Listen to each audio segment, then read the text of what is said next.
रमेश गोयल जी, पंजाब से। राजमहल श्री श्री हरिवंश महाराज जी। महाराज जी, आपके श्रीमुख से प्रवचन सुनते सुनते कब मैं डिप्रेशन से बाहर आया पता ही नहीं लगा। जो नित्य कार्य करने में प्राय ही भय की स्थिति उत्पन्न हो जाती थी, उसमें भी काफी हद तक निर्भयता आई है। वैसे तो मेरे सभी प्रश्नों के उत्तर मुझे आपके सत्संग के द्वारा मिल जाते हैं विस्तार पूर्वक, किंतु आपके सत्संग में सुना है कि नाम जप से सभी दुखों का निवारण हो जाता है, और यह भी सुना है कि प्रारब्ध तो भोगना ही पड़ेगा। महाराज जी, मुझ अज्ञानी का प्रश्न यह है कि मैं अपने मन को नाम जप करने के लिए कैसे बांधूं कि नाम जप करने से मेरे दुख नष्ट हो जाएंगे, या फिर दुख रहेंगे पर मुझे उनसे कोई फर्क हाँ, नहीं इसमें पड़ेगा। एक बात देखनी है कि हमारे संचित कर्म है। संचित कर्म का मतलब है बहुत जन्मों की कमाई, शुभ अशुभ, वो गोदाम लगा हुआ, उसे कहते हैं संचित कर्म। और जो हम नवीन कर्म कर रहे हैं इनको कहते हैं क्रियमाण कर्म।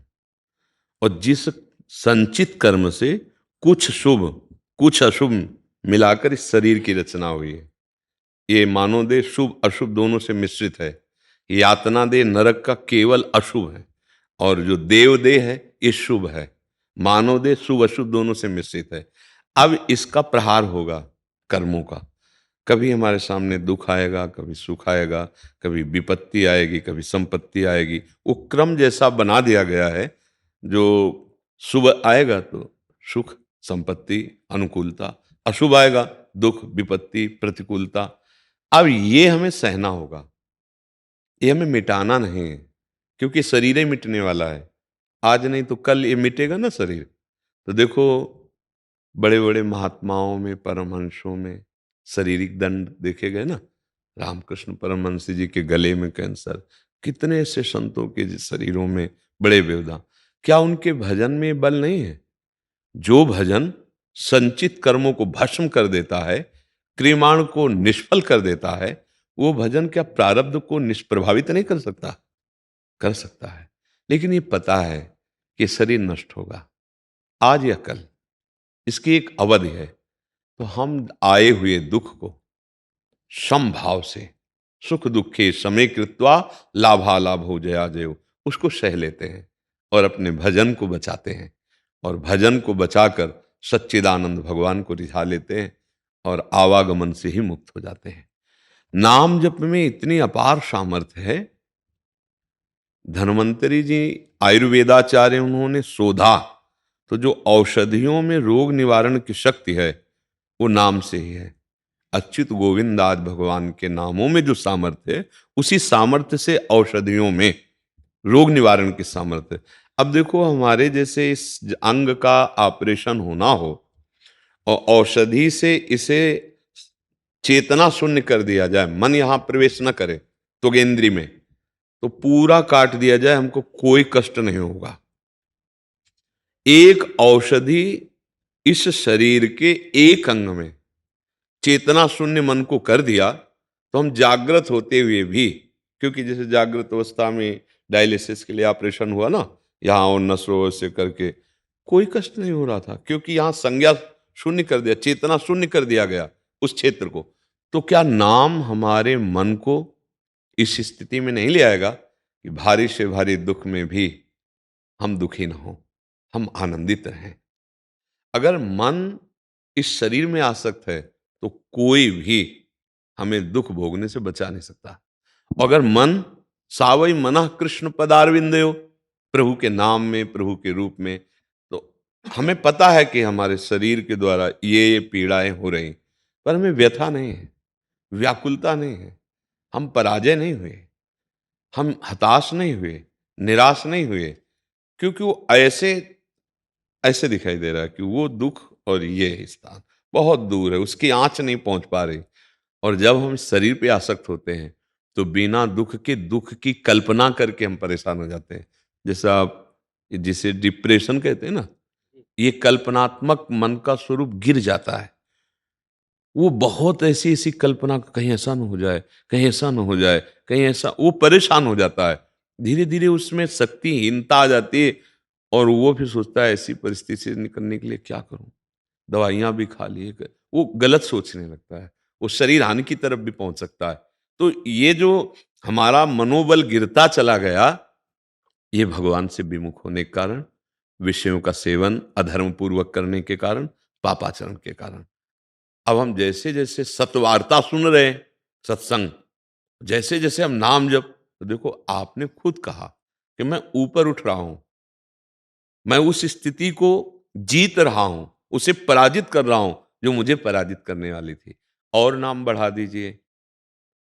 जैसे हम दवा में कोई स्वाद नहीं होता, कोई कोई बहुत कड़वी होती है, हमें कोई ज्ञान नहीं है कि इसमें क्या है, पर डॉक्टर ने कह दिया तुम खाते हैं ना। ऐसे ही यार संतों की बात जैसे तुमने अभी मानी, तो एक बात और मान लो, स्वाद मिले ना मिले, लाभ दिखाई दे ना दिखाई दे, राधा राधा राधा राधा राधा। अब हमको तो जपना है, जैसे दवाई नहीं दे दी कि 2 घंटे में ये इतने टेबलेट, इसके बाद ये टेबलेट, ऐसा ऐसा ऐसा। वो दवाई हमको बिल्कुल पता नहीं क्या है क्या नहीं मिला, लेकिन हम श्रद्धा से पैसा दे के उसको आराम से पाते हैं कि हमारा रोग निवृत्त। उसमें हो सकता है रोग ना निवृत्त हो, लेकिन इसमें तो पक्का हो जाएगा। जा सुनाम भव भेषज, गोस्वामी जी कह रहे हैं। उधर काकभूषण जी महाराज के श्रीमुख के वचन है, जा सुनाम भव भेषज, हरनि घोर त्रयशूल। जिसका नाम इस संसार रूपी रोग की परम औषधि है। इस संसार समुद्र से पार होने के लिए एकमात्र सुदृढ़ नौका नाम। इस संसार भवरोग से निवृत्त होने के लिए एकमात्र अमोघ औषधि नाम। तीनों तापों का शमन करने के लिए एकमात्र अमोघ औषधि नाम। राम राम हरि हरि, कृष्ण कृष्ण राधा राधा, जो नाम प्रिय हो। अब हमारे को स्वाद नहीं मिल रहा, हमें अच्छा नहीं लग रहा, मन नहीं लग रहा, इन सब बातों पे हमें ध्यान नहीं देना। इसीलिए जिव्याग्रे कहा है, मनसाग्रे नहीं कहा। सिद्धों का मन भगवदाकार नाम में होता है, साधक को नाम जपना होता है। यज्ञाग्रे राम नाम मणिदीप धर, जीह देहरी द्वार, तुलसी भीतर बाहिरो, जो चाहस राधा राधा राधा राधा। आप खुद देखिएगा, अब मन लगे ना लगे।